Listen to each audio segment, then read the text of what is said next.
വിളവിന്റെ പാടത്ത് നൂതന സാങ്കേതിക വിദ്യയിലൂന്നിയ യന്ത്ര സൗകര്യങ്ങൾ പകർന്നു കൊടുക്കുകയാണ് കേരള ആഗ്രോ മെഷീനറി കോർപ്പറേഷൻ എന്ന കാംകോ. ഇന്ത്യയിലെ മിക്ക സംസ്ഥാനങ്ങളിലും ചില വിദേശ രാജ്യങ്ങളിലും കാംകോയുടെ പവർ ടില്ലറുകളും റീപ്പറുകളും കാര്യക്ഷമമായ കൃഷിയുടെ സംജ്ഞകളായി മാറുമ്പോൾ ഈ കോർപ്പറേഷൻ രാജ്യത്തെ കാർഷിക രംഗത്തെ യാന്ത്രിക പിന്തുണയുടെയും നൂതന സാങ്കേതിക വിദ്യയുടെയും പര്യായമായി മാറുകയാണ്. ആ നേട്ടത്തെക്കുറിച്ച് പറയുകയാണ് ഇവിടെ. കാംകോ, യന്ത്രമികവിന്റെ കാർഷിക സമൃദ്ധി.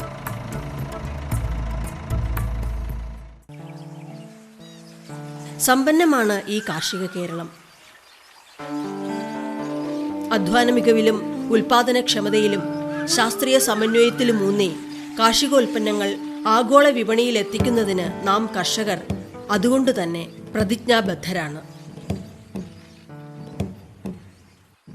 കാർഷിക മേഖലയിൽ കാലാകാലങ്ങളിൽ എത്തുന്ന മാറ്റങ്ങൾ ദീർഘവീക്ഷണത്തോടെ സ്വീകരിക്കുന്നതിനും മലയാളികൾ മടിക്കുന്നില്ല. കാർഷിക പാരമ്പര്യത്തിൽ നിന്നും ഉൾക്കൊണ്ട ഊർജവും ആധുനികതയുടെ ആവശ്യവും അറിഞ്ഞ് കേരളത്തിൽ 1/4 നൂറ്റാണ്ട് മുമ്പ് ആരംഭിച്ച കാർഷിക മെഷീനറി സ്ഥാപനമാണ് Kamco. Kerala agro machinery corporation എന്ന ഈ സ്ഥാപനം ഇന്ത്യയുടെ കാർഷിക അടിസ്ഥാന യാന്ത്രിക മേഖലയിലെ നിർണായക സ്ഥാപനമായി മാറിയിരിക്കുകയാണ്. കേരളത്തിലെ കാർഷിക സാഹചര്യം അറിഞ്ഞ് 1973 ഈ കോർപ്പറേഷൻ നിലവിൽ വരുന്നത്.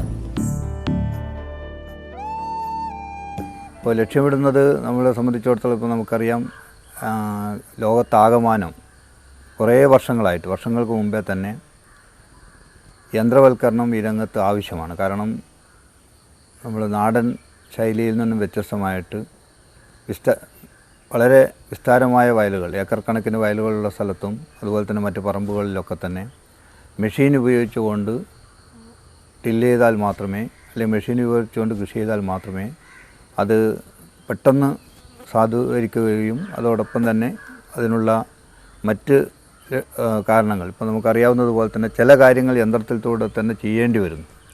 അതിൻ്റെ ലക്ഷ്യം വെച്ചുകൊണ്ടാണ് കാംകോ കേരളത്തിലും ആരംഭിച്ചത്. കാർഷിക മേഖലയ്ക്ക് സംരക്ഷണം നൽകുന്ന, കൂടുതൽ ഉൽപ്പാദന മേഖലയെ വർദ്ധിപ്പിക്കുന്ന നിലയിലുള്ള ആധുനിക സംരംഭമാണ് കേരള ആഗ്രോ മെഷീനറി കോർപ്പറേഷൻ നടപ്പിൽ വരുത്തുന്നത്.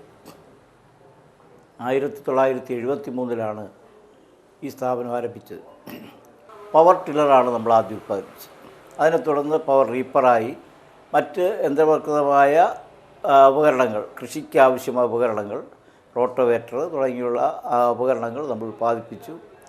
പലതരത്തിലുള്ള പരീക്ഷണങ്ങൾ ഇപ്പോൾ നടന്നുകൊണ്ടിരിക്കുന്ന നമ്മുടെ റിസർച്ച് ആൻഡ് ഡെവലപ്മെൻറ്റ് വിഭാഗത്തിൽ. നമ്മളിപ്പോൾ ആഗ്രഹിക്കുന്നത് ഏറ്റവും കുറഞ്ഞ ചെലവിൽ കൂടുതൽ സാളുകൾ, അപ്പം മനുഷ്യാധ്വാനം കുറഞ്ഞു വരുന്നൊരു കാലഘട്ടത്തിൽ കൃഷിക്ക് ആവശ്യമായ യന്ത്രവൽകൃത മേഖല കുറഞ്ഞ ചെലവിൽ കർഷകർക്ക് ലഭ്യമാകണം. നിലം ഉഴുതുമറിക്കുന്നതിനും നെൽക്കതിരുകൾ കൊയ്തെടുക്കുന്നതിനുമുള്ള ടില്ലറുകളും റീപ്പറുകളുമാണ് കാംകോയുടെ പ്രധാന ഉൽപ്പന്നങ്ങൾ. ഗുണമേന്മയിലും പ്രവർത്തന മികവിലും ഇന്ധനക്ഷമതയിലും മുന്നിട്ടു നിൽക്കുന്ന ഈ ഉൽപ്പന്നങ്ങൾക്ക് പകരം നിൽക്കുവാൻ മറ്റ് കാർഷിക യാന്ത്രിക ഉൽപ്പന്നങ്ങൾ ഇന്ത്യയിൽ ഇല്ല തന്നെ. 1970കളിൽ ജപ്പാന്റെ സാങ്കേതിക വിദ്യ സ്വായത്തമാക്കിക്കൊണ്ട് കാലത്തിന്റെ ആവശ്യത്തിനൊത്താണ് ഈ കോർപ്പറേഷൻ രൂപവൽക്കരിക്കുന്നത്.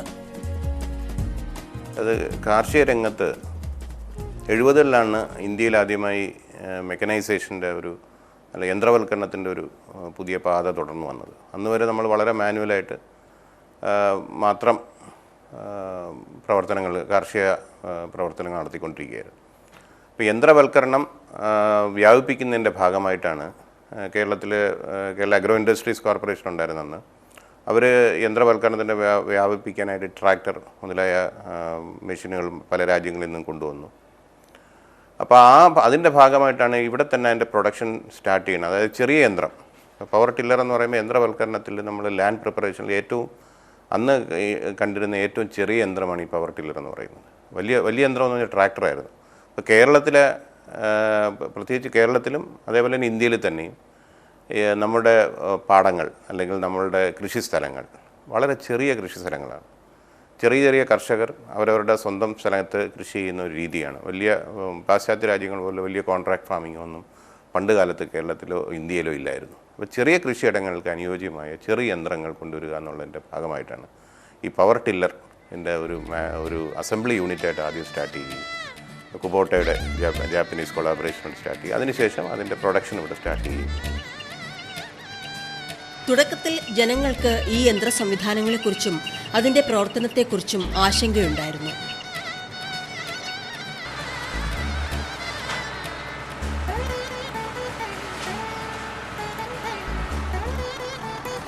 എന്നാൽ കർഷകർക്ക് വേണ്ടത്ര ബോധവൽക്കരണവും പരിശീലനവും നൽകി ക്യാംകോ കാർഷിക രംഗത്ത് സാന്നിധ്യം ഉറപ്പിക്കുകയായിരുന്നു. അപ്പോൾ അന്നത്തെ കാലഘട്ടത്തിൽ ഈ യന്ത്രം വരുമ്പോൾ ഒരുപാട് എതിർപ്പുകളുണ്ടായിരുന്നു. നമുക്കറിയാം, കമ്പ്യൂട്ടർ വരുമ്പോൾ എതിർപ്പുണ്ടായിരുന്നത്. കമ്പ്യൂട്ടർ ഇല്ലാതെ ജീവിക്കാൻ പോലും കഴിയാത്ത സ്ഥിതിയിലാണ് ഉദ്യോഗസ്ഥ തലത്തിലും എല്ലാ തലത്തിലും ഉള്ളത്. അപ്പോൾ അങ്ങനത്തെ ഒരു കാലഘട്ടത്തിലേക്ക് വന്നല്ലോ നമ്മൾ. അപ്പോൾ മേഖല മാറിക്കൊണ്ടിരിക്കുകയാണ്, ടെക്നോളജി മാറിക്കൊണ്ടിരിക്കുമ്പോൾ അതിനനുസരിച്ച് നീങ്ങേണ്ട ഒരു സ്ഥിതി നമ്മുടെ കാലഘട്ടത്തിന് അനിവാര്യമാണ്. ആദ്യകാലത്ത് പഞ്ചാബിലും അതേപോലെ തന്നെ മറ്റ് സംസ്ഥാനങ്ങളിലൊക്കെ വ്യാപകമായി ട്രാക്ടർ ഉപയോഗിച്ച് തുടങ്ങിയ അവസരത്തിൽ പോലും കേരളത്തിൽ ട്രാക്ടേഴ്സിന് ഒരു എതിർപ്പുണ്ടായിരുന്നു. അതുകൊണ്ട് തന്നെ ആദ്യമായി ട്രാക്ടേഴ്സ് ഇമ്പോർട്ട് ചെയ്ത് ആഗ്രോ ഇൻഡസ്ട്രീസ് ഇമ്പോർട്ട് ചെയ്ത് 70-കളിൽ ചെക്കോസ്ലോവാക്യയിൽ നിന്ന് റഷ്യയിൽ നിന്ന് ട്രാക്ടർ വന്നത് ഇവിടെ ഇറക്കാൻ പറ്റാതെ ആ ഹോൾ ലോട്ട് പഞ്ചാബിലേക്ക് കൊടുക്കേണ്ട ഒരു സ്ഥിതി ആദ്യം ഉണ്ടായിട്ടുണ്ട്. പക്ഷെ അവിടെ നിന്ന് ഒരു കാര്യം നമ്മൾ മനസ്സിലാക്കി, ട്രാക്ടർ പോലുള്ള വലിയ മെഷീനുകൾ നമ്മുടെ കർഷകർക്ക് സ്വീകാര്യമല്ലായിരുന്നു. അവർക്ക് ചെറിയ യന്ത്രങ്ങളാണ് ആവശ്യമായിരുന്നു. ഈ ചെറിയ യന്ത്രം കർഷകൻ തന്നെ ഉപയോഗിക്കുന്നു, അല്ലെങ്കിൽ ഒരു കർഷകന് തന്നെ ഉപയോഗിക്കാൻ പറ്റുന്ന ചെറിയ യന്ത്രങ്ങളിലേക്കുള്ള ഒരു മാറ്റം അന്നേ നമ്മൾ കണ്ടിരുന്നു. പവർ ടില്ലറിനെ സംബന്ധിച്ചിടത്തോളം ഒരു അക്സെപ്റ്റബിലിറ്റി ആദ്യത്തെ കാലത്തോട്ട് തന്നെ കർഷകരിൽ നിന്ന് ലഭിച്ചിട്ടുണ്ട്. അങ്ങനെ വെല്ലുവിളികളെ അതിജീവിച്ചും ബോധന പ്രവർത്തനങ്ങളിലൂടെയും നമ്മുടെ കാർഷിക മേഖല പുരോഗമിച്ചപ്പോൾ ക്യാംകോ എന്നത് ഈ രംഗത്തെ യന്ത്രവൽക്കരണത്തിന്റെ ചാലക ശക്തിയായി തീർന്നു. നമ്മൾ ഏതൊരു യന്ത്രവും ഒരു പുതിയൊരു യന്ത്രം വരികയാണെങ്കിൽ അതിൻ്റെ ആദ്യ സ്റ്റേജാണ് അതിനകത്ത് ഏറ്റവും ഇമ്പോർട്ടൻറ്റ്. ഈ യന്ത്രം എങ്ങനെ കാർഷിക വൃത്തിയിൽ കർഷകനെ സഹായിക്കുന്നു, ഈ യന്ത്രം എങ്ങനെ അവൻ്റെ കാർഷിക വൃത്തിയെ കൂടുതൽ ഫലപ്രദമാക്കുന്നു, എങ്ങനെ അവൻ്റെ പ്രൊഡക്ടിവിറ്റി കൂട്ടുന്നു, എങ്ങനെയാണ് അത് കൂടുതൽ വിളവ് നൽകാനായി സഹായിക്കുന്ന രീതിയിൽ എങ്ങനെ നമുക്ക് ഉപയോഗപ്പെടുത്താം, എങ്ങനെ അത് ലാഭകരമായി ഉപയോഗപ്പെടുത്താം, കൃഷി മൊത്തമായി എങ്ങനെ ആ യന്ത്രത്തിലൂടെ ലാഭകരമാക്കും, ഇതെല്ലാം നമ്മൾ ഒരുപാട് ട്രെയിനിങ് ഡെമോൺസ്ട്രേഷൻസ് നടത്തേണ്ടി വരുന്നുണ്ട്. അപ്പോൾ ആദ്യം ഒരു യന്ത്രത്തെ നമ്മൾ കർഷകന് പരിചയപ്പെടുത്തണം. ഒരു പുതിയ യന്ത്രം കൊണ്ടുവന്നാൽ വ്യാപകമായി അത് കർഷകരുടെ ഇടയിൽ ചെന്ന് കർഷകനെ പരിചയപ്പെടുത്തി ഈ യന്ത്രങ്ങൾ അപ്പോൾ ഈ പരിചയപ്പെടുത്തുന്ന അവസരത്തിലാണ് നമുക്ക് ഒരുപാട് ഇൻപുട്സ് ഈ കർഷകരിൽ നിന്ന് കിട്ടുന്നത്. ഈ യന്ത്രത്തിൽ ഇന്ന മാറ്റങ്ങൾ വേണം, ഈ യന്ത്രത്തിൽ ഇന്ന അറ്റാച്ച്മെൻറ്റ്സ് വേണം, എന്നാൽ മാത്രമേ നമുക്ക് കൃഷി. അങ്ങനെ ഇതൊരു ആദ്യത്തെ ഒരു പ്രോസസ്സ് വളരെ ഇമ്പോർട്ടൻ്റ് ആണ് ഏതൊരു മെഷീനും. ക്യാംകോയുടെ ആലുവയ്ക്ക് സമീപം അത്താണിയിലുള്ള 40 ഏക്കർ ഫാക്ടറിയിൽ ആധുനിക സൗകര്യങ്ങളൊക്കെയുള്ള അസംബ്ലിംഗ് യൂണിറ്റും അർപ്പണബോധത്തോടെയുള്ള തൊഴിലാളികളും സമന്വയിക്കുമ്പോൾ കിടയറ്റ യന്ത്രങ്ങൾ വിപണിയിൽ എത്തിക്കുവാൻ കഴിയുന്നു.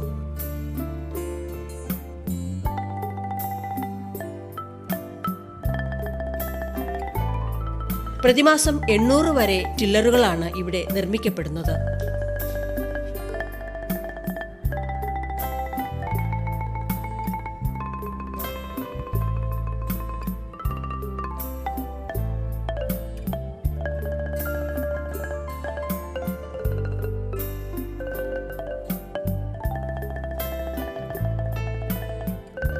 എണ്ണൂറോളം കമ്പോണന്റുകൾ അഥവാ ഘടകങ്ങളാണ് ടില്ലറുകൾക്ക് ഉള്ളത്.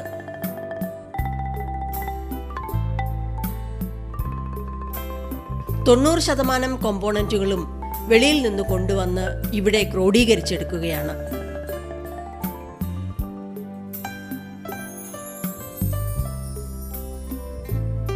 കുറ്റമറ്റ ഈ കമ്പോണന്റുകൾക്ക് പുറമെ ഈ നിർമ്മാണശാലയിൽ പല ഘടകങ്ങളും നിർമ്മിച്ചെടുക്കുന്നുണ്ട്.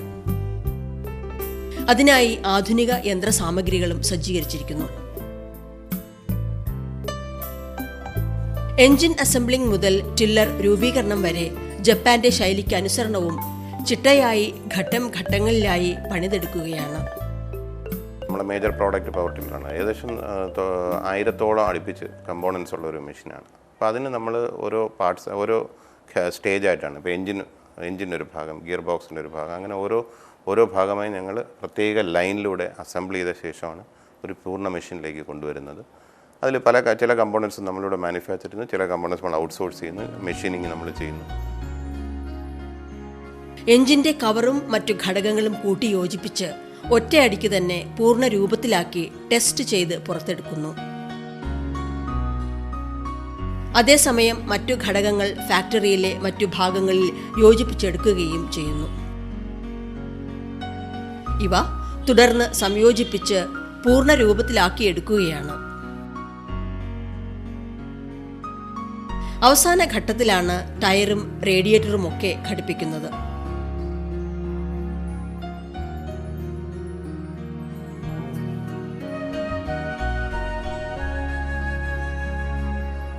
ഒരു ദിവസം 3 മുതൽ 5 വരെ ടില്ലറുകൾ ഈ ഫാക്ടറിയിൽ മാത്രം നിർമ്മിച്ചെടുക്കുന്നു.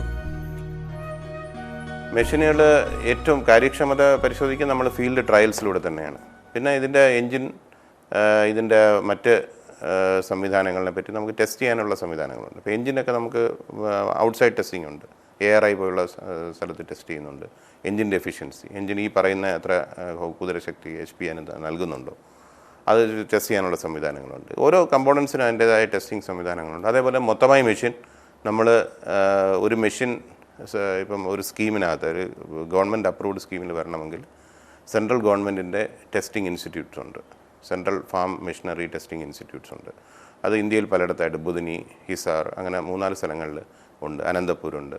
അപ്പോൾ അവിടെ പോയി ഈ മെഷീൻ ടെസ്റ്റ് ചെയ്ത് അവർ ടെസ്റ്റ് ചെയ്യുമ്പോൾ നമ്മൾ പറയുന്ന ഈ കാര്യങ്ങളെല്ലാം ഇപ്പം ചെളിയിൽ വർക്ക് ചെയ്യണം, അല്ലെങ്കിൽ ഇത്ര സമയം കൊണ്ട് ഇത്ര ഏക്കർ കവർ ചെയ്യുന്നുണ്ടോ, എന്തൊക്കെയാണ് നമ്മൾ പറയുന്ന സവിശേഷതകൾ, ആ സവിശേഷതകളെല്ലാം ഇത്ര കുതിരശക്തി PTO HP ഇത്രയാണോ എന്ന് പറഞ്ഞാൽ അതെല്ലാം ഉണ്ടോ എന്നുള്ളത് വളരെ വ്യക്തമായി ടെസ്റ്റ് ചെയ്ത ശേഷം ഒരു സർട്ടിഫിക്കറ്റ് കിട്ടിയാൽ മാത്രമേ ഇത് നമുക്ക് വ്യാപകമായി കർഷകന് നൽകാൻ സാധിക്കൂ. കൃഷിക്കും തൊഴിലിനും ആളെ കിട്ടാത്ത നമ്മുടെ നാട്ടിൽ കൃഷിയന്ത്രങ്ങൾ അങ്ങനെ അവിഭാജ്യ ഘടകവുമായി. മാത്രമല്ല ഉൽപാദനക്ഷമതയും ഏറി.